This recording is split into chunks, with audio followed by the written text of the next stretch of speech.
จงจำไว้ว่าชีวิตเราไม่ได้สำคัญกับทุกคน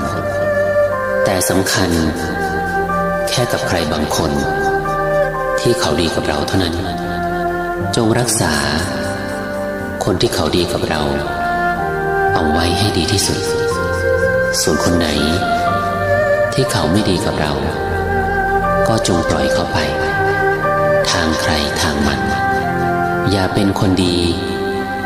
ที่ไม่มีคนเกรงใจหรือดีมากเกินไปจนไม่มีใครเห็นค่าหากวันนี้ไม่มีใครคบก็ช่างมันสิ่งที่อยู่ตรงหน้า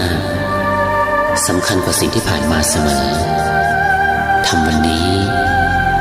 ให้ดีที่สุด